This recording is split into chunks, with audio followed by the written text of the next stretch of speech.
That was my first year that I decided, like, I'm not setting any financial goals. I am not creating a level of obligation to show up to something when my body needs to heal. Welcome to the New Age Sage podcast, where you come to free your mind from all the things that keep you in suffering. Today's guest is Amanda Bucci. She is a big-time social media influencer and coach. We get into juicy topics like cancel culture and open relationships. You're going to get a lot out of this one, I promise. Thank you for watching, and please like and subscribe. Thank you. Amanda, welcome on the show. Thank you so much for having me. Of course. So I wanted to dive straight into the topic of authenticity. There's someone not perceiving you and have met you. You're very authentic. You scream you. It's beautiful. It's great. So do you. How did you get there? What were the main pieces of your journey towards finding your authenticity and then staying in it? Yeah, it's a really great question. I'll start where we all start with our childhood or our family. For me specifically, I grew up with a loving mom and dad. They got divorced when I was 12. I grew up in Rhode Island, which is a decent state to grow up in, and I had very little big T trauma growing up. We all have our things. We all have our experiences of the world, even as little children. We can all have different interpretations of what happens to us and then how that affects our personality growing up. Yeah. For me, what I realized and I learned over time, this started to unravel itself for me, like my understanding of who I am, who I'm not, that whole awakening moment where you start to question, who am I? Why am I here? How did I become like this? Yeah. For me, that was right around when I was 25. I had already started my social media content creation journey right around when I was 22 or so, and I thought that I knew who I was. But it wasn't until I had some experiences in relationships and I had some experiences online and in business when I started to question, is the way that people perceive me who I am, or am I growing and I'm still figuring out who I am and I don't really have a lot of the answers as to what I firmly believe about this or what I absolutely have a boundary with around that. And I didn't really know where the edges of myself were. I didn't know where I started and like the rest of the world began. Yeah. And the reason for that I have come to find out through therapy, through just working with myself, is really because I grew up in this experience of living in the gray area, living in the in-between. I kind of call it living between a 4, a 5, and a 6 versus having those intense 1s, 2s, and 3s and like those really dark moments where you feel a lot of pain, but you learn a lot of things. From pain, we learn, what we're not available for. We learn how to build skills like compartmentalization or resilience or understanding loyalty or understanding different things that come from pain. Yeah. And then also those, 8s, 9s, and 10s and understanding deep joy and understanding what makes you light up and understanding what makes you come alive. Yeah. And I didn't have a lot of those growing up. I had a kind of a very, neutral experience of the world where there wasn't a lot of amazing goodness to really have contrast. The way that I experience it now and talk about it now is you need contrast to grow and to have experiences where you learn who you are and you learn who you're not. So once I started to realize that, I remember being very interested in just having more contrast, having more challenging experiences where I can go into them and I could have a learning mindset around any sort of relationship or any sort of business venture. And I also wanted to have the mindset that I'm not going to solidify my identity until I feel really clear that, this is definitely what makes me me. And then I've, gone into spirituality where you realize that you are not your identities at all. You are beyond identity. You are beyond the sense of self or the self. But, when you go through life and you live in this human world, you have to have some sort of semblance of self so you can figure out where to go. Yeah. You want to? I'm curious what it was like. So the difference in your journey is that you were discovering yourself while showcasing yourself.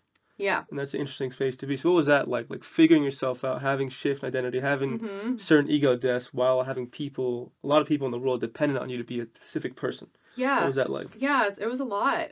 So many content creators go through this. And I think, I wrote this book, Followed, and I know so many people who are content creators and they're figuring themselves out. They're between the ages of 18 and 30 something, and those years are so formative, and you don't really know who you are for so many years. Like, you go through trials and tribulations and you learn, and that was very much so my experience. Yeah. When I first got started on social media, I was 21 years old, and I had just come out of college. I was doing fitness competitions, and I didn't have, like a romantic relationship to figure out who I was. I had some experiences where I had, close friendships and stuff, but I had this one thing that I was going for, which was fitness. Yeah. And I built a whole brand, like 220,000 YouTube subscribers and 25 million views. And I did all of these things around fitness. I did competitions, and it built a big brand. I talked about it a lot, but that was not who I was. It was a part of who I was. Yeah. But it's weird because, I only had a certain awareness of who Amanda was at that time, because that was what I was focusing on in my life. And I built the whole brand around it, versus this singular part of something that I'm interested in, not the totality of who I am. Yeah. I was always transparent and honest. I shared about some things I experienced, like my anxiety or the different ways that I would navigate things. And I feel really strongly that always really came through and shone through in my content. Yeah. I have some sort of inherent openness. And you even asked before the podcast, is there anything you don't want to talk about? I'm like, not really. I've always been an open book in that way. Yeah. So having people watch my process as I'm growing through the ages of 21, 23, 25. And the first moment that I felt the intensity of being watched and having high pressure and high expectation of me to stay being that version of myself was when I pivoted out of the fitness industry.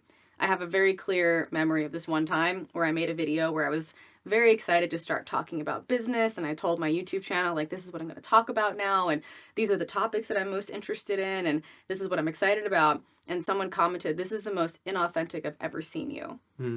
And I wrote that in my book somewhere. And that really hit me, because at the time, when you're figuring out who you are, you can't answer everybody's question about is this definitely you? Because you're experimenting. And at the time I was like, I don't know, but I feel really called to do this. And something about it is interesting to me. And the other time that I felt it really intensely was when I got into a polyamorous relationship with my now husband, John. Yeah. And so many people had questions that I couldn't answer. Yeah. And the reason that I decided to share about it at the time that I did, I was 26 at the time, or 25 or 26. And I remember saying to myself, I'm going to share this when I feel confident in my decision and also confident in not knowing answers. Yeah. I couldn't answer every single question of what about when you guys have kids, or what about this, or what about that? There was some questions that I felt clear on, but I knew that I was going to be going on a journey. So authenticity is this it's like a moving, flexible, dynamic experience of yourself that isn't a static, this is 100% this, and if you deviate from that, then you're being inauthentic. Yeah. I think that it's such a nuanced topic that the whole book is surrounded around authenticity, and each chapter is really helping you unpack what barriers you might have to being authentic online. Yeah. How did you not let the opinions of others, the hate of others, the negative opinions of others affect the direction you were going into? What I mean is that once you're deciding who you are in the space, it's easy to see a negative comment, or that was trash, or that wasn't authentic, as an invitation to then shut down the side of yourself. Yeah. So how did you navigate that? How did you not let the voices of others, or let sometimes, whatever the journey was, how did you find your own sense of self, your own direction, away from what other people projected onto you? Yeah. That's such a good question. There were plenty of times where I felt shut down seeing comments. That shutdown was, a level of overwhelm, and also a level of feeling fear that what they were saying was actually true. Mm-hmm. And I think that a lot of people go through that. And again, for sure, yeah. you don't know when you're exploring yourself and you're figuring yourself out and you don't have answers, and someone says something like that.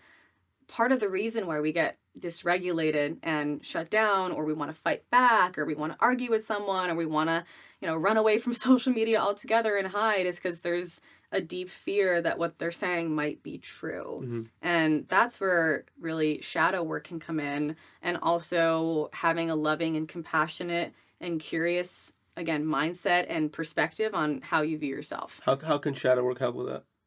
Shadow work can help. So shadow work is essentially this psychological process and understanding that there are hundreds or thousands of aspects that live inside of us that are entirely who we actually are, that we don't identify with. Mm-hmm. So there's the 7 laws of hermetics. If you've ever read the book, the Kybalion book, or if you've ever heard of hermetic philosophy, it's essentially all of some of the laws of the universe. Like, their paradoxes are complete in and of themselves. So let's just say selfishness and selflessness, they're the two sides of the same spectrum. Mm-hmm. So let's just say you've always identified as a selfless person. There can be a darkness to that and a shadow to that, and that looks like martyrdom. It looks like abandoning yourself for other people because you don't have an integrated relationship with the part of you that is selfish, that needs to, take care of yourself first, to honor yourself first, to know yourself first, before, or even in this kind of like nice, even give and take of showing up for other people and showing up for yourself. Mm-hmm. So the shadow is really everything that you don't identify with, or you don't have access to consciously within yourself. They're repressed parts of yourself that you've been told, or you've even told yourself and perpetuated the idea that these things aren't me. They don't exist inside of me. And for the people that they exist inside of, they're wrong, they're bad. Yep. So even just, for example, with the non-monogamy thing or whatever, there's so many unexplored areas of our relational selves, the parts of us that maybe are interested in exploring with other people while we're in a relationship. And if we've decided that's bad, that is, not okay, it is immoral to do something like that, then what ends up happening is we feel unwhole. It feels like a fractaled, kind of disconnected, fear-based experience on the inside, where we push people away. We, experience like more separation. And the moment that you start to think, oh, maybe there's a part of me that's curious about that, you feel a little bit more whole because you're accepting just a part of you that's curious. Yeah. So with social media and shadow work, being able to understand and accept that there's parts of you that will evolve, they will change, they will grow.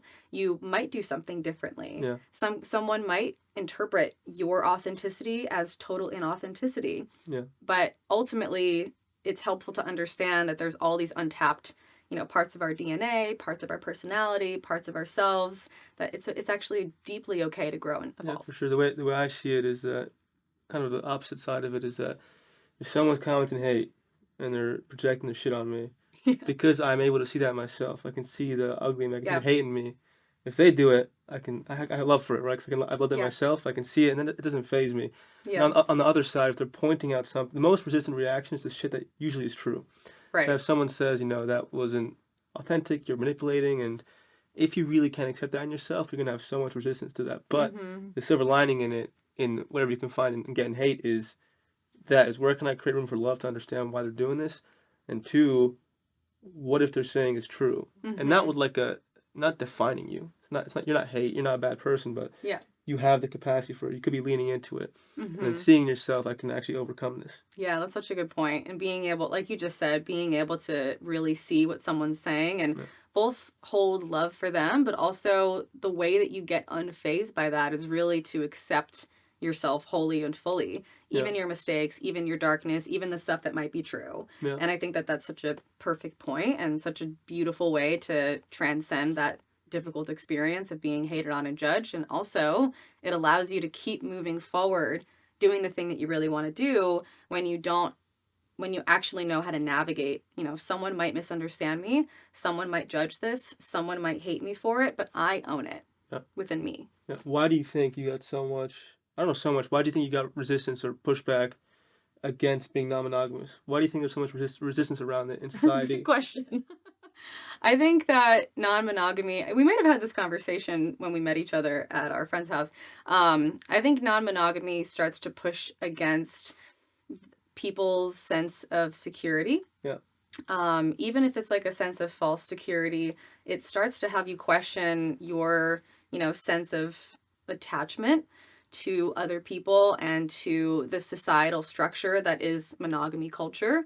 Monogamistic structures are basically when you get into an exclusive relationship with someone, there's all these preconceived rules that society has, given to you and created that say this is how your relationship operates. And even if there are some, different interpretations of what those rules are, like what does cheating really look like? What does being unfaithful really look like? What does it look like to have different roles in the home and, how we domesticate and all of that stuff?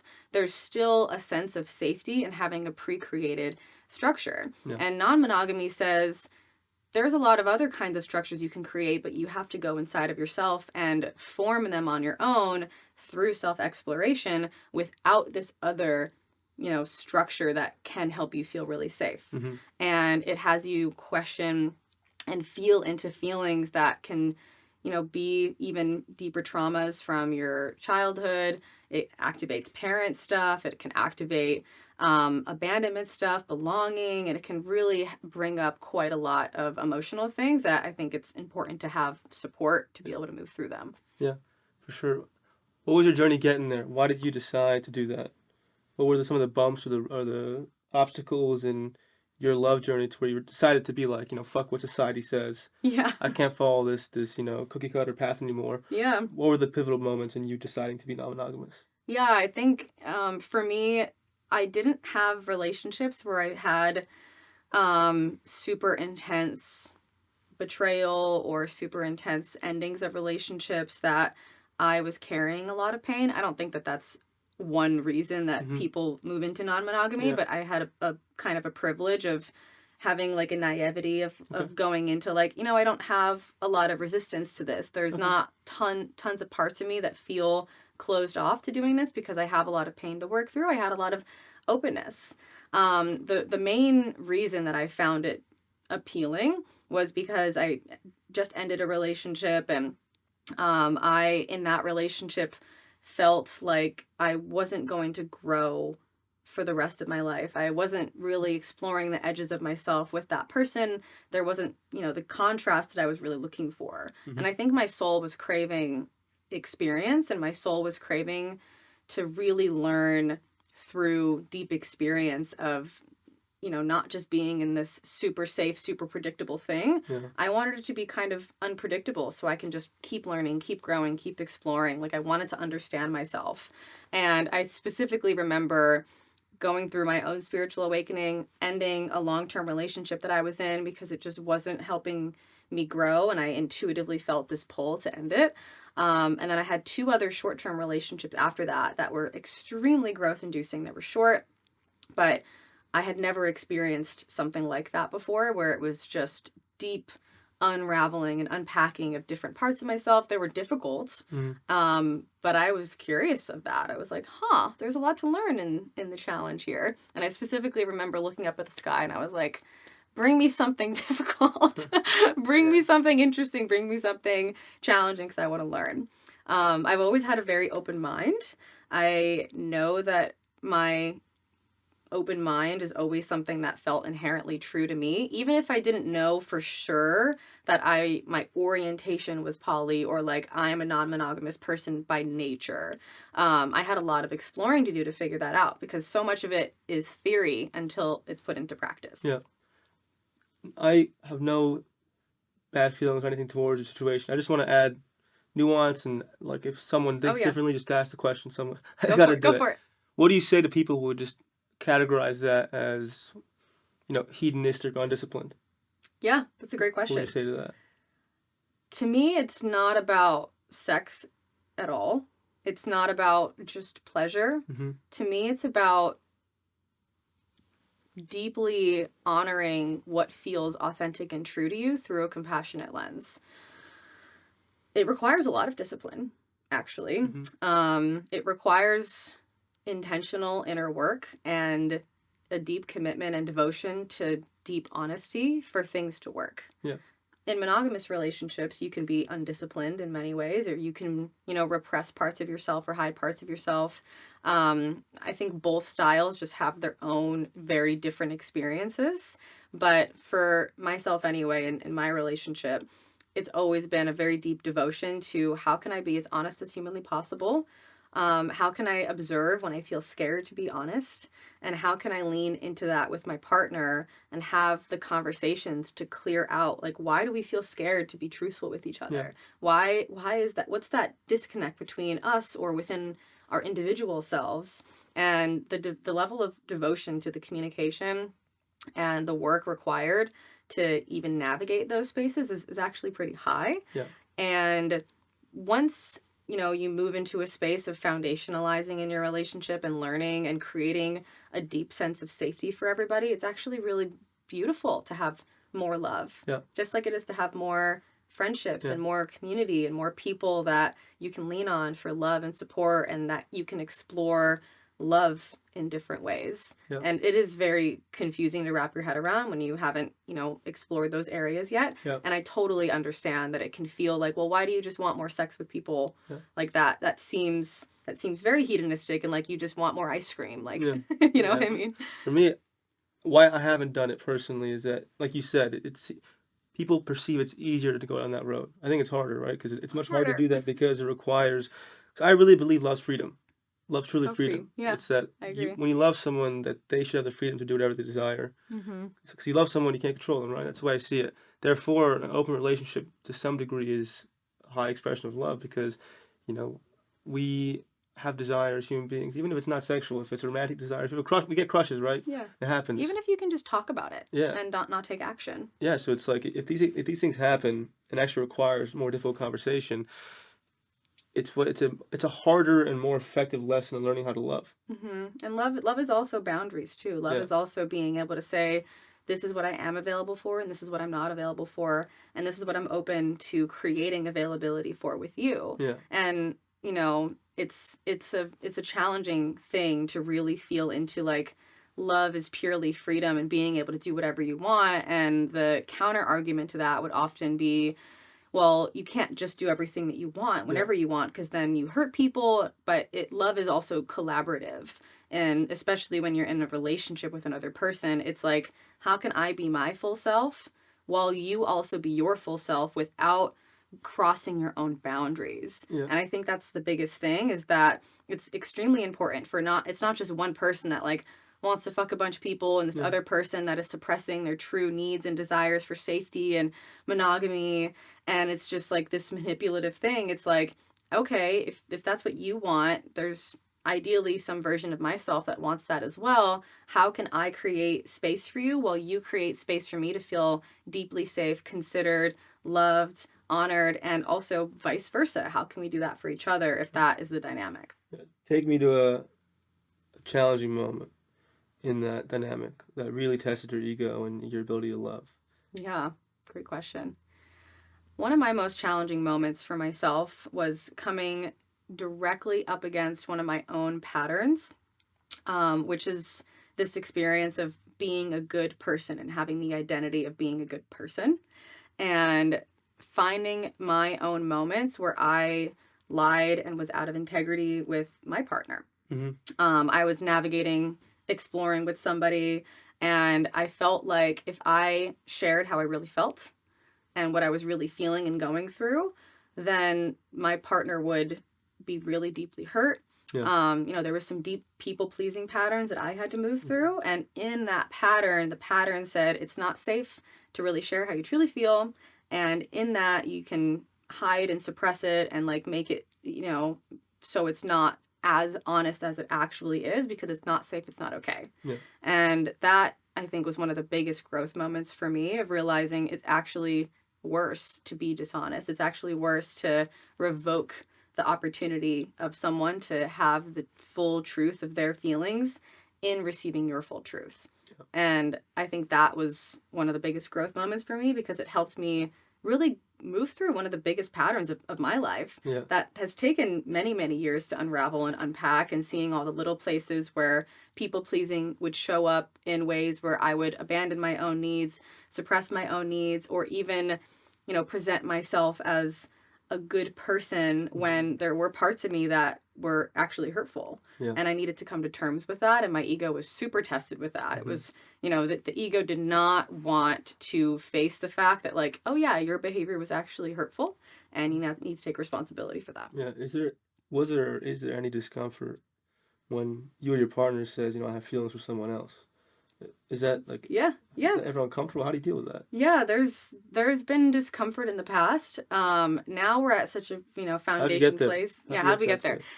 There's definitely been, so like in the earlier stages of our relationship, the fears that came up were, are we stabilized enough for you to have feelings for someone else, and for me to trust that we can move through this in a way that feels like comfortable? Jealousy. There was some jealousy, not tons and tons. Like, to me, jealousy is both rooted in insecurity and also feeling like you're going to get something taken away from you. Yeah. So if you feel like, my partner loves someone else, and maybe I'm scared that my love is going to get taken away, or their attention or their focus on me, or they're going to get to do stuff that I don't want to do, that can activate jealousy. And also insecurity, we all have insecurities. It's not a bad thing, but maybe insecurity around, like, they're more sexual than me, or they have, like, they look a certain way that I don't look, and that makes me wonder if I'm good enough. So then you face all the parts of yourself that feel like they're not good enough, and you do that inner work, and you have your partner support you in that as well, if that's available. Again, it's a very nice, intentional dance that it can get risky. Like, it can, if you don't have the tools to make sure that, like, you're moving through some of these things slowly and intentionally and thoughtfully, then there can be landmines that you step on. Yeah. So in terms of, if someone has feelings for someone else, it's a conversation. It is, let's talk about that. It is, what does this mean? It is, what are you, what are you experiencing? Even using something like a rating scale, like, what are your feelings look like for them out of 10? Like, are you 10 out of 10, you need to do this? And then also for the other person, like, is this 10 out of 10 uncomfortable for you? Or is it like a 2 out of 10? Yeah. And everyone's experience matters. I think one of the biggest things that we've learned is that it's important to talk about how we feel honestly at every kind of escalation, or every twist or turn of what's going on inside of us on a daily basis, so we can continue to be aware of, like, how things are moving, so we can keep collaborating together for the best outcome. Yeah. Going down that road entails some sort of rebellious side. Yeah. Because it's very much it's very much the mindset of, like, fuck society. Yes. I can't put in this box, like, I'm doing my own thing. Yeah. And you seem to have changed your own identity multiple times. So where did that side of you start? That side of you who was able to look back at your life for society and be like, I can't keep doing shit this way. Yeah. When did that side of you start coming out? Yeah. Yeah. I actually remember, I have, like, a funny story about my inner rebel and in high school. So in high school, I was very much so, like, I got good grades. I, was in honors classes. I did sports. I was, like, a good person or whatever. But I had some really close friends of mine that were more rebellious. They were on the rebellious side. Like, we would go out drinking, and I would lie to my mom sometimes and tell her I was staying somewhere. And then, we would go out and party and stuff as, like, 17, 18-year-olds. Of course, yeah. And I dissociated from the part of myself that was like, I'm the rebellious one, and I projected that onto my friends, and I was like, oh, it's them. Like, they're the rebellious ones. They're the ones that are helping me because I am, this person that, like, stays between the lines. And it wasn't until my mid-20s or so when, again, I ended that long-term relationship. And I started to realize, like, oh, I'm actually a rebellious person. Like, I went to nursing school, and then I decided to do social media and fitness and online stuff instead, which is its own active rebellion. Entrepreneurship, I think, is an active rebellion, and just kind of, like, doing your own thing, being innovative, creating something out of nothing. I think that's very rebellious. Yeah. And yeah, I just always felt really interested in what was going on the fringe and the stuff that's not particularly predictable. Um, I always found the predictable stuff a little boring, Mm-hmm. to be honest. I was like, I don't know what I'm going to learn here. I think I recommend to people to be rebellious, especially if they're trying to heal. Because Mm-hmm. to heal, you have to bypass everything society told you was good, whether it be, Yeah. certain medical stuff of psychiatry, or whether it be friends or ways of thinking or schools of thought, that you, Yeah, to really do the work and totally. go through it fast, you to embrace the hero's journey, you have to Yeah. really Leave the ordinary world. exhaust the known and dive into the unknown. So how has it helped Yeah. you heal yourself? That part of the inner rebel, how has it helped you Yeah, like the really unknown. dive into the unknown? Yeah, that unknown is like the best space for healing because it really requires an identity that is no longer serving you to die and to go away. And I remember the first time that I really let myself really go into the unknown.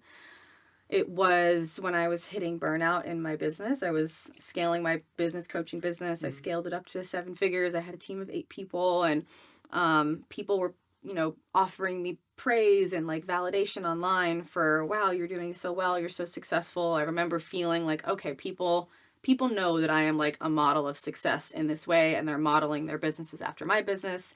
And the pressure was so high to like keep growing and to keep showing people that you can do this too, and I'm doing it, and like I'm learning as I go, but you're learning as you go, and we're all figuring it out together. And I know that I'm kind of ahead of the curve here, but I was reaching burnout pretty quickly, and I didn't really see anybody in my space talking about, not everyone needs to grow and scale at this speed. I was in masterminds, and there was a lot of other people that were either just in different places in their life than I was, or had different energetic templates, or different skill levels, or different motivations, or different things that they were bringing to the table. And I saw all these people doing really, really well, and then I asked myself, how come I'm burnt out and these other people are not? What's wrong with me? And I still at that time felt like I needed to prove myself to Yeah. everybody. And there was a point where I was like, my body's telling me no, my health is telling me no, like I can't, this is unsustainable. And I remember like ego death, like really getting to the space of, I can't do this anymore. I have to tell people on my team that I'm letting them go. I have to tell social media that I'm like not doing this thing anymore. I let go of my most profitable product that provided about 80% of my revenue at the time, which is a big deal when you're making 7 figures at the time. I was Yeah. like, all right, this is getting removed. And I just let myself, I know I needed to let myself just not have a financial plan. That was my first year that I decided like I'm not setting any financial goals. I am not creating a level of obligation to show up to something when my body needs to heal. And I don't know how long that healing process is going to take. You don't know how long your healing is going to take. I have a question in my Q&A box right now. Someone asked, I'm healing and I feel like my business is going to fall apart and I'm scared. What do I do? I'm like, you let it happen. Mm-hmm. You let it happen because you don't know how long your healing is going to take. And, you don't have to have your healing be so all consuming where you don't have anything foundationalizing or stabilizing you. I think that's actually kind of dangerous and probably not the most helpful thing in the world. So for me, I decided like what's going to be my minimum viable business operational structure, and then let myself be in the I don't know, honor the I don't know. That was very, very difficult because so many people were watching. Yeah. And I've talked about this online multiple times, and it's actually been a thing that a lot of my audience has really appreciated me for, because a lot of them have also gone through something really similar after watching me go through it, of like, you know what, you gave me permission to feel my feelings and to heal and to de-escalate the size of my business and to help me remind myself that it's okay that things aren't perfectly linear in their progression. Yeah.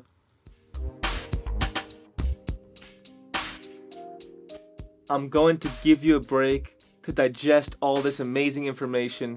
And in this break, please like, comment, and subscribe. Thank you. Where are you at with that now? Because I assume that for me, once you're in the kind of business mode, you make a successful living off of controlling a lot of stuff, being super go, and, Yeah. and planning and making business plans and having systems, then you're just so stuck in the known and you become so familiar with the Yeah. known, you benefit from the known, that then getting to a space of receiving and Mm-hmm. just kind of opening up to the magic of what could be Yeah. is terrifying. So Terrifying. how have you made friends with that? From where Yeah. you came from? Because most people, it's easier who didn't become so successful. So it's hard for you, I imagine, because you were validated by that way of being. You Mm-hmm. were validated by a way of controlling. Yeah, there's lots of rewards. Yeah. So how are you dealing with that now? Yeah. How Yeah. you? Because you're still trying to do the same things, right? Financially, I'm assuming, and also attracting a certain amount of attention and business stuff. So how are you applying that new way of unknown thinking Yeah. to such a space that calls the known? I have mostly spent a lot of time in the last, it's been about 3.5 years of shifting from full known and full, tracking numbers and setting business goals every month and setting business goals every quarter and year and like making it really structured. And that's obviously, clear path to making business functional, operational.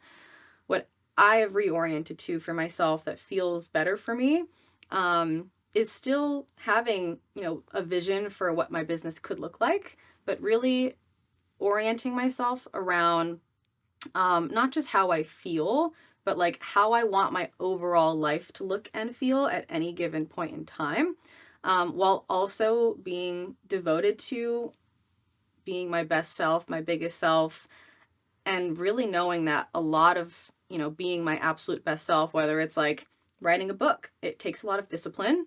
It takes a lot of, you don't get any validation for a couple years until you do a podcast tour and then you get validation. But, you remove that entirely. Yeah. You take like a pay cut unless you, depending on like your book deal or whatever, but it required like 30% of my attention for a year and a half or so. And that adjusted things in my business. And for me, I was really orienting to two things. Number one, how can I make my life sustainable and feel the way that I want it to feel versus trying to create money or recognition and then maybe have it feel good. It's kind of like the be, do, have model where rather than trying to get something so you can feel a certain way, you start to feel a certain way and then you eventually get more of what you want. It's just a totally different pathway. It's much more of the receiving. Yeah. So feeling the way that I wanted to feel was like, what do I value? What really matters to me? It really matters to me to feel healthy. It really matters to me to feel like I have availability and space to rest, whether it's, vacation, I can take time off, or having the weekends, or, whatever. Like those things are valuable to me. It's valuable to me to have enough time and energy to devote to my friendships and my relationships. And it is also really valuable to me to, create the money that I want so I can do the things that I want to do. But I value experiences. I value, having like a certain level of freedom. I value creating things that matter to me. I value creating connections and serving people and providing the information that I have and being able to like make that impact on people. But I don't value it more than my health and then my like personal time and my energy. And I think that our values change with time. You go through different life experiences and your values change, but focus on what you value the most and how to create a system in your life that works with what you value the most. Do you think it helped you to have success early for that reason? For feeling like I got what most people wanted in terms of money, fame, success, and it still hasn't fixed the internal shit. Yeah, I think so. I've had a lot of clients recently say, and even be able to watch my journey and be able to get to that place more quickly without hitting, the thing that they wanted and then having it all come crumbling down mentally of like, oh, I'm at the top of the mountain and it doesn't feel the way that I want it to feel.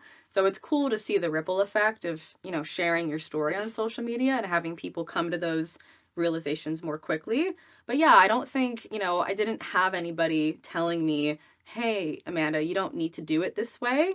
You don't need to make sure that it looks this way in order to feel the way that you want to feel. That's a lot of what I do with clients now. And I ask them the hard questions. I'm like, do you want this thing this much in order to, like the things that you'll have to do to create the business maybe size that you want at the timing that you think you want it at the size that you want it. It's going to require either like this investment or like this workload or this sacrifice. And those are all okay things to have and to want, but I just want you to be aware of like what is actually required on a true level, and then also what you might need to deprioritize in order to make that happen. Is that really what you want? Take me to the journey of the differences between what it felt like being in this space as an influencer, needing it, needing the validation, needing the likes, needing the attention, versus now being in the same space and not needing it as much. Yeah. What's the difference in feeling? Yeah. The feeling of not needing it as much currently is like so much peace, no rush. It's like there's no timeline on anything. And how does it also add to, how does it benefit you at your job? How does it make you better at what you do as well? It really allows me to focus on what matters versus have this like underlying need to prove myself, which can seep out into so many different areas. So beforehand, when I was unconscious of this pattern and it was running a lot of, the reason that I was doing everything, my team, I would change things a lot, and I would be a lot more chaotic and a lot more high stress, and I would add stress to other people's lives, and they were just kind of going along with what I wanted to do, and I was aware that it was affecting people, and there was even like more balls dropped, or just like having to deal with my stress, or things in my relationships that were being affected. Even in the early stages of my relationship with my now husband, John, there would be so much of just constant stress about work and it affecting our relationship. So that to me was also just really deeply rooted in an insecurity with where I was and who I was at the time, and feeling like I was here, I had to be here, and until I got here, I wouldn't be okay. And a lot of people feel that way.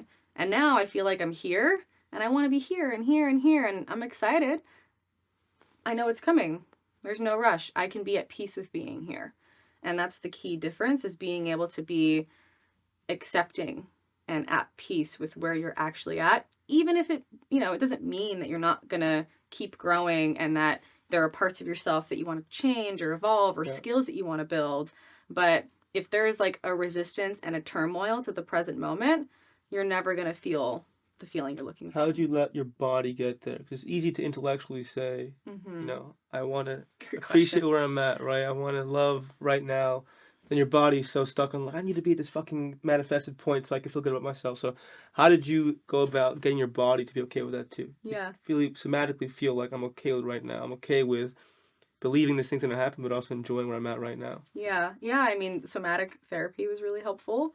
Any kind of nervous system regulation for me, like that point was when I started to learn, what is your nervous system? How do you regulate it? Where in your body are you feeling so much dis-ease and dysregulation that like your literal physiology is telling you run or hide or fight or any of those signals, because it doesn't actually feel okay. And it's both a somatic experience that you can work on with different somatic tools that I really appreciate from my somatic therapist, whether it's tapping or dancing or ice baths or breath work. Those are all different tools, but you can also create your own personal tools that work specifically for your patterns. When you understand that, all of these different tools that we have, whether it's, humming or even talking or intellectualizing is a nice tool. It's not always everything, but they all have different functions, and our body and our experience is a holistic experience. So to me, I personally, like, when I was going through so much, I went down a deep path of learning. I just wanted to know, I wanted to understand. I'm sure you have as well, of just like, I want to know stuff about how this whole system works. And there's so many systems, there's so many things to learn. And I also remember feeling like I needed to learn everything about psychology and the human experience and consciousness, and I was like even stuck in that. I was like, I need to know everything, and wanting to understand so deeply because I wanted to solve my own problems. What was / is the hardest trigger for you to feel safe with? That's a great question. It has definitely been, There's been like a deep theme of being misunderstood, Hmm. being like knowing that just a part of me might hurt someone. I've worked a lot on that quite a bit. In what context? Just like, And it's so many contexts. Like, you know how any kind of pattern is like an onion. yeah, And like you keep unraveling it, and like, you know, the first layer of the people pleaser onion is, you know, can you say no if someone asks you to go out to a party and you're tired? Like yeah, that's like a nice first layer of being okay with, I'm gonna say no and someone might be disappointed, and that's okay, and I'm gonna be okay. On a deeper level for me, there's, you know, definitely been, as I've moved into owning who I am and owning my decisions, there's been plenty of times where I know that like my truth and like what feels most honest for me might hurt someone, or might not be comfortable, or might be something that they misinterpret. You know, they might not understand why I did it. They might not want to know yeah, how it all happened, or they might not want to understand like, here's my trauma, and here's, you know, my response to that, and here's how I'm reacting to this, and here, you know, it's a complicated system, yeah, and not everybody wants to know or wants to understand. So those have been difficult for me, yeah. but I hear you. I'm the same way. yeah. It's I learned it, thankfully, but it's like the courage to not be liked in a way. Yeah, That it yeah, sounds counterintuitive, like you're an asshole, but it actually is freeing in many ways. it is very You know, because freeing. It's most important. of the times we get stuck in these friendships or romantic situations that just don't align with us. Mm-hmm. We're in them so long. We try to understand why, but at a baseline, it's because we don't want the person to not like us and think badly about us. Yeah, And that's then we end up correct. sticking it in it for too long Right. and end up, doing something bad at the end of it. It gets worse. But there's Right. so much freedom in just the minute you feel that, just really honoring that feeling and saying, okay, I have to, cut this person off in a loving way, and that's okay. They may not like me, Yeah. but I have to do it for me. And Yeah. especially romantically, if you're not Yeah. feeling it with someone, like tell them sooner. And Yeah. people don't for so long and lead them on because they just can't deal with that ability to not Yeah. feel liked. And it's also tough being an influencer. I'm assuming that this why this one was tough for you is that Mm-hmm. your brain conditions to be like literally like a Oh, number on the literally. screen. So it's Yeah. like, so how would that play a part in it, and like your Yeah, very journey with much that? so. Yeah, there's been, for me, the strategy for that, the unconscious strategy or response for that was mostly to hide. Hmm. It's very easy to hide, obviously, and you know, no one's entitled to the things that feel private to you. No one's entitled to know everything that's going on in your personal life or all the things that you're hiding. Like, you as an influencer or content creator have what you share, and then, you know, what's happening back here. And everybody who's watching, you know, you don't have this relationship with them where like you have trust and shared intimacy. So it is this interesting relationship of, I share all these things and people might feel like I'm hiding something, you know, even if it's like, I'm going through a really hard day today, but I don't really want to tell my whole audience. So I'm just going to kind of show up, and they might feel that I'm a little closed off, but I got to run my business and I got to run my podcast. So I just have to do it. Yeah. And it's okay if people feel like it's a little inauthentic, because it's not, you know, I'm not always down to share everything. But for me, I like pushing those edges of like, what can I share when it feels in integrity for me to do so, Yeah. when it feels right for me to share. And I've loved every time I've, you know, pushed that a little bit. It's always been really good, and it's helped me feel a lot more free. The last time that I did it was this past year, Hmm. where I was going through a really difficult time financially, and I was, you know, just watching myself and a lot of other clients struggle with pivoting from one thing to another. And, you know, there was like a group of us kind of going through something similar, and it felt really weird for me to tell all these people like, hey, I teach people how to do business, and I know how to do all this marketing stuff, and I know what's going on, but also I'm going through a hard time financially, and that's a really difficult thing for me to share with you. But there was, you know, there's positive response. There's going to be plenty of people that don't get it, but it freed me in a lot of ways to be able to just be honest, because that honesty step is just me owning, again, doing like the shadow work of like, this is a part of my experience too, and that's okay with me. That was a really powerful part of your book. The part Mm. specifically that said, we all focus on the negative sides of social media, but there's this beautiful side of it, of like being okay with sharing your shit. Yeah. There's this, even though this guy called David Goggins. I'm sure Yeah. he has his faults, but one thing I really like from him is he has a theory called the billboard theory, which is that Mm-hmm. you have to get so comfortable in yourself that you can have a billboard Mm-hmm. in your area, your hometown, with all your skeletons in your closet listed there. I love that. And that That's a hit good me. one. It really was like, that's true. And then I Yeah. started, from that concept, I started writing about my experience in mental health and all the shit I've been through on social media, and it really fucking freed me. Like, Yeah. because I had Hell no yeah. shame anymore. Because once the world Yeah. saw it, if the hate came, it was like, it's out there. Yeah. I have nothing to fucking hide. And it Absolutely. truly, and funnily enough, the bigger the audience, the more freeing it is in a way. 'Cause you're like, fuck, I'm really, if I'm showing this to, potentially millions of people in the future or now, I'm really letting go of the shame. Yeah. I'm just really accepting it as me. So how Yeah. did that help you with that? Like losing like shame over things and having people Mhm. to see it for you? So much. Yeah. Yeah, I think that's exactly what social media does for so many people. Hmm. It's like a collective experience when people share their story online. Like, what a freeing moment. I think telling your story releases so much shame. I know for me, every time I've done that, it's been this like short-term, vulnerability hangover and fear and like wanting to backpedal a little bit and be like, oh my God, did I really just do that? Like, did I really just say that thing? And then you're like checking the comments, like, is everything going to be okay? And your nervous system is just having this moment of like, oh my God, you just stepped into the unknown again. You didn't keep this, intimate, and that would have been very safe and familiar. But ultimately, the deepest safety is you being fully accepting of yourself. Yeah. And that means, hey, here's me, and I can't control the way that these strangers are going to react. I can actually almost always assume someone's not going to like it. Yeah. Can I be comfortable with myself there? Yeah. On the shadow side of this is that social media has its beauty of removing shame if it goes there, but on the flip side, it can invite a lot of shame. Quite a lot. All the cancel culture stuff. So in your book, you talked about a specific moment for you when that got intense. What was it like for you in that heightened moment of cancel culture and your experience Yeah. of it? Yeah. So that was, I believe, 2017, if I'm remembering correctly.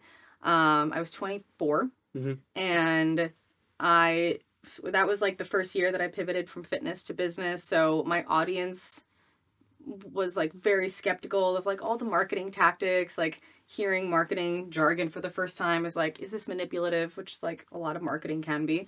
I did a joint webinar with a friend of mine, and he was someone that I met recently, and he had a coaching business on healing your relationship with food. And in that webinar and the email sequences, there was some language that some people who either have had friends that have had eating disorders, or they themselves have had eating disorders, and they've been through recovery and they know what the recovery process is like. Some of the language felt both either triggering or problematic to them. And I didn't have awareness of that. That wasn't on my radar. It seemed, plenty okay for me to, a lot of people talk about that now online and healing your relationship with food. And there's a lot of nuanced conversation about it now. But at the time, there was less.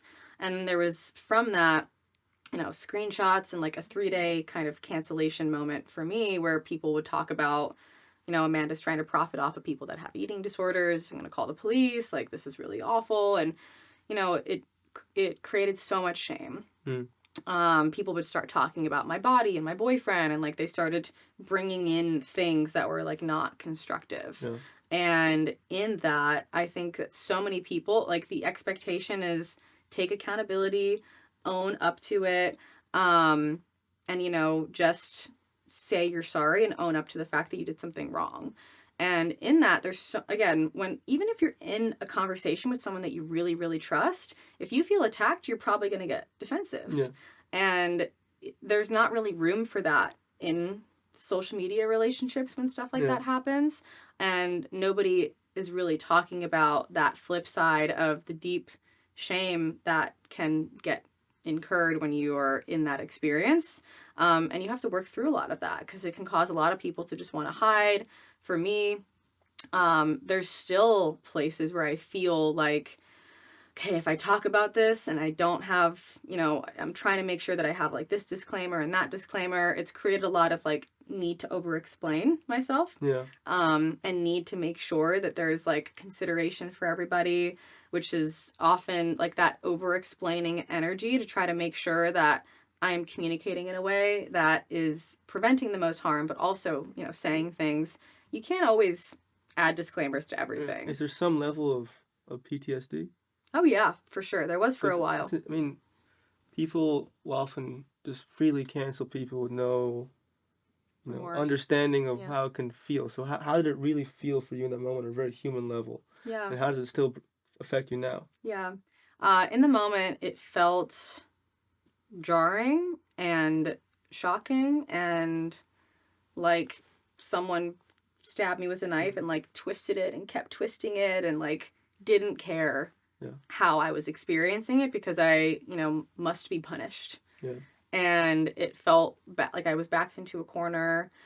I eventually, took responsibility, and like I talked about it later, and I, found a way to say the thing that people needed to hear, but ultimately it didn't feel like I could learn the thing that they were trying to teach me in a way that felt really useful and effective. I think that it's so important to be able to call people forward into a higher standard when like what they're doing is harmful or it could be better. Now I have a lot more emotional availability for people to call me forward, but there's still a moment, like I posted something the other day and I used a term incorrectly. That's like it was like a term that I was using to talk about switching from, coach and introverted writer to podcaster and like more extroverted person. I used the term code switching. And I didn't know that term was used mostly for people that, speak multiple languages, and they, people that are more marginalized or, not white people, use it to describe the experience of needing to kind of like make themselves more presentable for white people and white conversations, and I didn't know. I had one person say it to me really kindly and one person that was kind of rude about it. And I said to both of them, like, thank you so much. I appreciate this. I wasn't aware. I will change it. And I have a lot more emotional availability to like do that now without getting into a fight, and I can take accountability pretty quickly. Yeah. But even still, I remember being at the gym. I was like, I want to die. Not truly, but just like I want to hide. I want to crawl in a hole. Like I feel shame. Like I feel like it's not okay to make mistakes. Yeah. Let's talk to that version of you back then. What is she like? What do you think she needed back then? Or what could you, if you were like a person now, what could you tell her to make her feel better, or what she kind of needed to know in that moment? Yeah. For anyone who's going through that kind of shit. Yeah. I think she needed to know that her experience mattered. Like her feelings mattered. Just because she made a mistake doesn't mean that she deserves to feel the way that she was feeling. It's okay that people misunderstand, and like you're doing the best that you possibly can, and you're learning and growing all the time. I was lucky I was like in a mastermind that weekend. So I remember having some really supportive people who, were able to help me feel better and comfortable. And that was a really helpful thing, to just have fun and like lightness and ease, and people that, were advocating for me, or like not necessarily publicly, but just even privately. It was helpful to have people advocate for me. It was, helpful to be able to, again, do that, take that moment to recognize like it's okay to make mistakes. You can definitely own up to them. But it's also okay to not know stuff. And it's also okay to be learning and growing all the time. Not everybody knows everything. Not everybody can know everything. Everybody's got unconscious stuff. Everybody's got trauma responses. Everybody's got ignorance in their own way.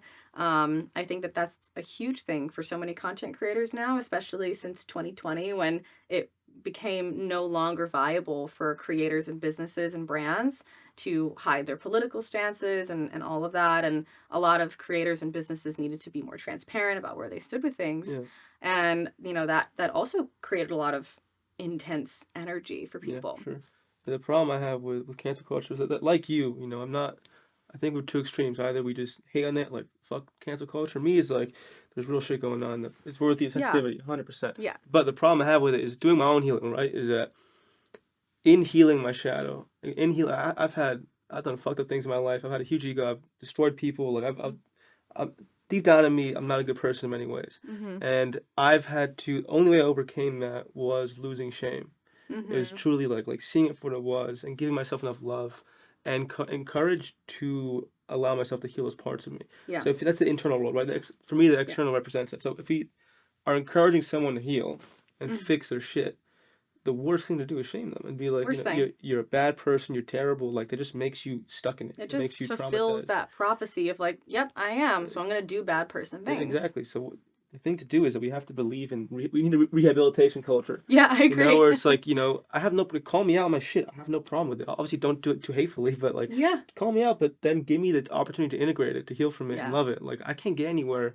Now I can, but I can't get anywhere if I just believe all the shame. I'm like, Yeah. I'm a bad person. I can't fix this. Like, it's just so not useful at all. Yeah, when you understand like healing and even identity, that idea of, being shamed and then feeling, the thing that you're already feeling is like, I'm ashamed, I feel like a bad person, and that if people are reflecting that back to me, it becomes this like, what's the point Yeah. thing of healing until you yourself come to terms with like, these people are shaming me, but I can't shame myself, so I'm going to do that. But ultimately, again, that culture of just like, because you did something wrong or whatever, people who cancel just have every kind of right in the world to not take accountability for how they show up in the conflict. So in the book, I, outline a whole process for both creators and followers of people that are creators of like, here's how you can just have a different perspective on conflict resolution online and what is really happening here, like on a psychological level, on a relational level. Check in with your biases, check in with your projections, check in if you're being loving, check in if this person that is a creator is a projection of someone else in your life that you have hate towards and, unresolved emotional trauma. Like, do they feel like your mom and, they're representing some energy that you have unresolved with a family member? Like, there's so much of that stuff that happens. So I think that there's a lot more self-awareness required, and just a lot more like accountability for how both parties show up in the conflict. Even though I'm for all that, is that's so complicated for it's so complicated. What I go to make it easier is that like just a baseline that feel better intuitively to just comment shit or to not.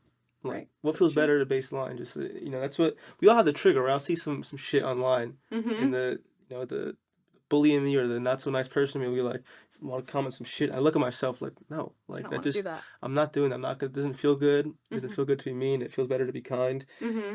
Another point I want to talk about is that where you're at with this now is that I think there's a very fine line between like going into an overcorrection of just appeasing and pleasing what everyone wants or seeing like you shouldn't say that or stuff. And I see a lot of people nowadays, especially nowadays, we're so scared of getting canceled that they just will please anything, that they can't say anything. Right. And then the other side, which I can unfortunately fall into, is I get so against all that kind of people telling me that I'm like, fuck you, I'm gonna say it. Yeah. That's where I'm like have troubles with is going towards there. So what's your line in that dance? Like, when is it okay to be like, no, fuck that, I'm gonna say my truth, and when is it okay to be like, okay, maybe I should change this? What's that line like for you? Yeah, I definitely fall on the other side of you of I'm going to just not say it, and I will say other things and not that thing. Yeah. For me, the decision is, it's so much. It's a lot, yeah. Yeah, it's nuanced, obviously, and it's such a dance. But there's been a few times where I've decided I'm going to say what is really true for me. I have processed it. I have gotten clarity. I have checked my biases. I have, checked in with like what could be harmful. And ultimately, at the end of the day, I know that sometimes saying stuff hurts people. Yeah. That's not always my problem. And it also, doesn't mean that I'm trying to be malicious or I'm trying to hurt people, but I know baseline.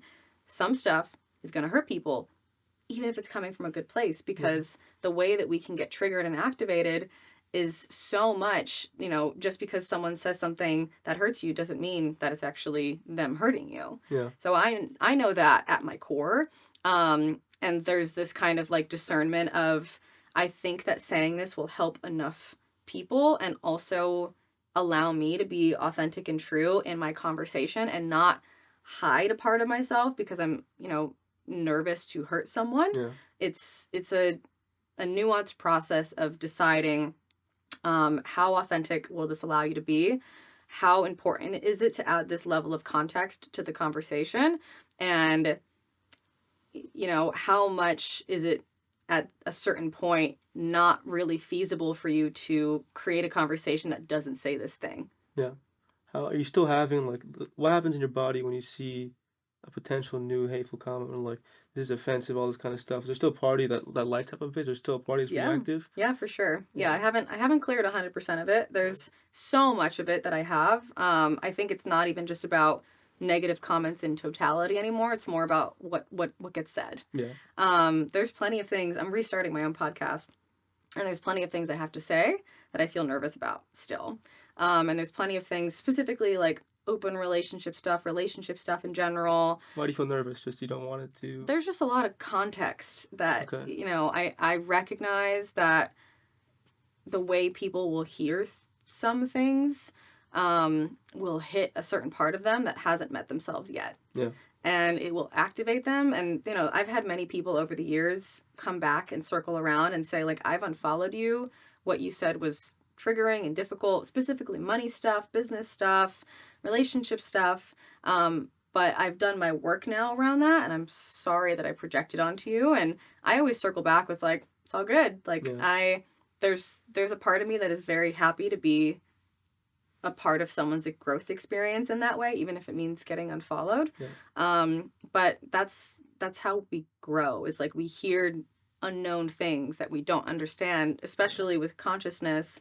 You know, they rub up against our familiarity. It rubs up against our worldview. And I think when we hear people that rub up against our worldview, which is why I think social media is so fucking awesome, because we're constantly hearing shit that rubs up against our worldview, unless we're in like a echo chamber of seeing the same stuff over and over, which a lot of people are. But we hear something or see something, especially, you know, we've been following someone and they say this type of thing for so long, and then something new comes along, which has happened to me a lot. It can be this like, whoa, pattern interrupt. Yeah. Whoa, that's different. That makes me feel a lot of things. Yeah. And ultimately my hope is that those, you know, weird things help you just question for yourself. Yeah, what I ask myself is mostly am I being of loving service? And that like distinction. Yeah. Is it coming from the heart? And is it to truly help people? Mm-hmm. And it oftentimes is right. And in that, it's like even if it comes across as offensive, I know it was in my highest interest to say it. Like I did a podcast yesterday where it ended, and I was like, I said a lot of shit that I wouldn't normally say. I had zero filter. The dude showed up baked out of his mind. So I was just like, it's gonna be one of those ones that I'm just gonna say fucking say whatever. Right. Yeah.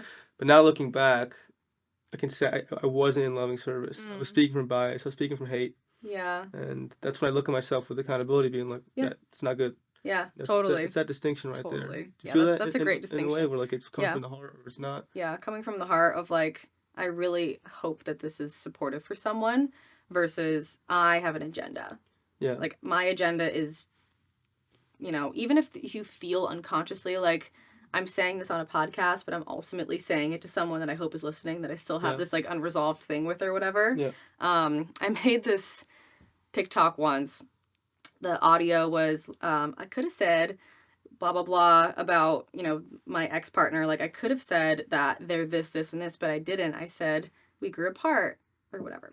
So on my audio where I like wrote over that, it was like, I could have made petty content about people that have hurt me in the past, but I didn't. I went to therapy, I healed, I found community, I took accountability for my side of the street, and I've made peace. Yeah, for sure. It's a good way to do it. I want to segue a bit and end on this topic. Yeah. I think it's important in this social media game because your book's amazing. It talks about so many good things. And you talk about this, but I want to make sure listeners get it, is that when you're starting this journey of being a content creator, in your experience, how can you go about it and not get stuck into the negative sides of it, specifically being how do you not tie your self-worth to the page? Mm-hmm. What's that dance like? Yeah. That's the most important thing I see. Even in myself, I'll see it. I'm aware of this shit. I look at it and be like, what the fuck are you doing, bro? Like, this is insane. Yeah, it's tough. So it's, what's your experience like with that? And Yeah. what's your go-to tips on how to not do that? Great question. In the book, I do have a chapter called The 9 Stages of Personal Branding. And I basically modeled the 9 stages of like the psychological building up of what your personal brand is to spiral dynamics. If you've ever heard of spiral dynamics, it's like a psychological development model of how we develop, you know, in our own ego, in our own psyche, and, you know, emotional maturity. And for the 9 stages of personal branding, and being able to get to that place of I feel at peace with however many people follow me or unfollow me. It is kind of like this ladder of, healing, and the followers count, the success that you have, whether or not your stuff went viral or if it hit a certain way, or if you feel like people are understanding you or you're growing at the speed that you want to grow, it's all a mirror. It's all a mirror for how you feel about yourself and what level of expectation you're putting yourself up to just to feel worthy, just to feel good enough. And the 9 stages basically walk through, like, at the very beginning, you're figuring yourself out. And often if you don't have tons of skill with social media, you're trying to like model after other people. And sometimes you might copy people because you don't feel like your stuff is good enough on its own, because you don't feel, worthy enough yet. You feel like an imposter still. You don't have the, podcast skills to know and trust that you're just going to crush it, whoever you bring on. And that's, part of the early stages, but eventually you spend enough time, you learn models of content, you learn what can do really well. You also learn what kind of content you want to create. And it takes so much time to really like nail down, how do I make this content thing work? How do I make it work for other people? And how do I make it work for me? Yeah. And those 3 things are all extremely important, and not one of them is more important than the other. There's also a period of time where you can get to a space where you're like, all right, cool, I'm good. Like, I've got it. But I'm either plateauing or people are not really following in the same way anymore. Like, I'm not growing. People aren't growing with me. My brand is static. And now I have to figure out, like, how can I reinvent myself in a way where it's not about I'm doing something wrong. Like, those are the questions you have to ask yourself. Like, am I doing something wrong? I've done this myself, even recently. I had this experience where I was going, into all my marketing knowledge, and I was going into my knowledge of self-worth, and things weren't landing with my audience the way that I wanted them to. And for a while I was like, this is okay. It's probably just a marketing thing. And then it was still not landing. And I was like, what is this? And I had a lot of clients going through this as well. And ultimately I had to get to the place of, being able to understand that social media growth, skill development, you're figuring out, how do I be a really good speaker? How do I be a good communicator? How do I be a good graphic designer? Yeah. Like, there's so many jobs that you're hosting all at once. So don't hold yourself to the highest expectation ever.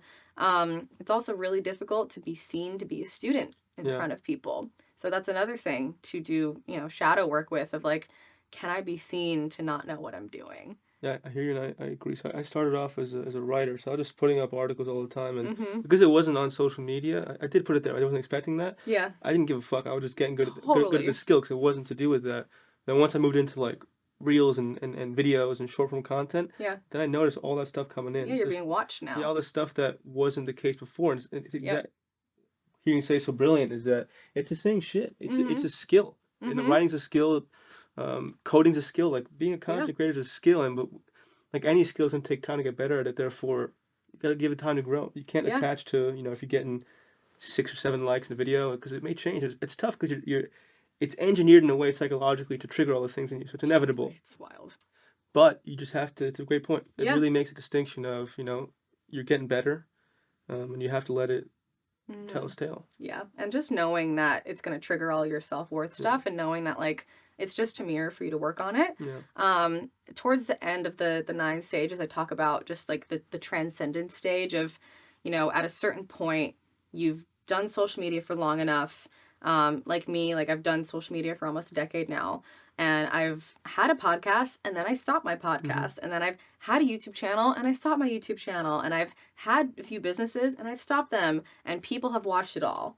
And I'm at a space now where I'm like, it's not a linear progression anymore.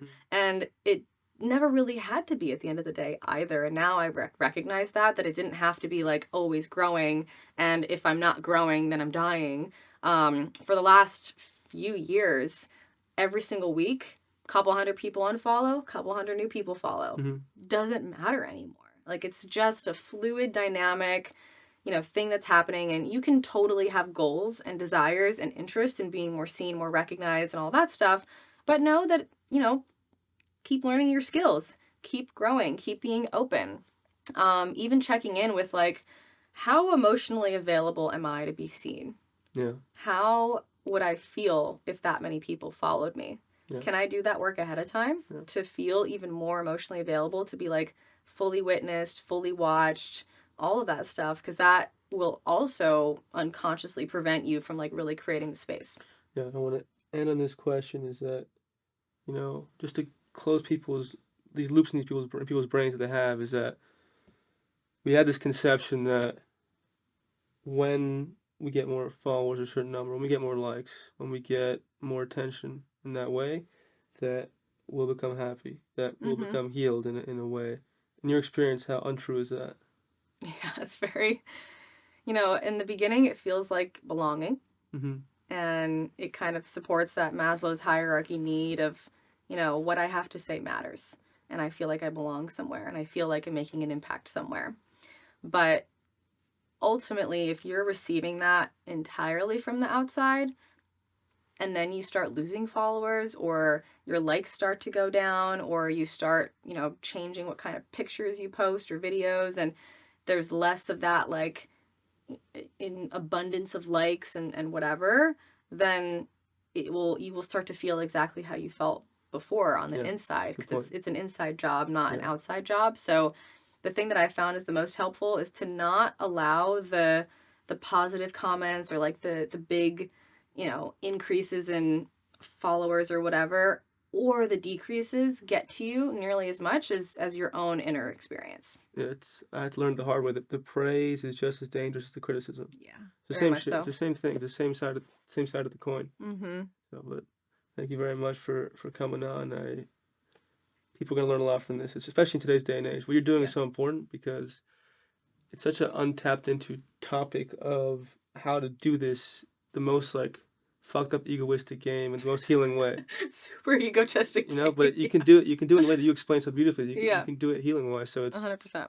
People really need to hear this. So I'm proud of you for doing it, and Thank you. It's great work. And where can people find you, or get the book? How can they do all that? Book, you can get it on Amazon or Barnes & Noble or anywhere, or you can go to amandabucci.com/followed, and you can find all the links. There's bonuses. If you get 1 book or 3 books or 10 books, you can get a bunch of different bonuses and fun stuff.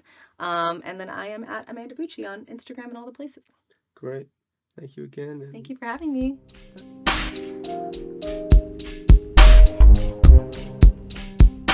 Hey, I hope you enjoyed that video. If you want to watch more content, click this video right here. And please don't forget to subscribe right here. Thank you.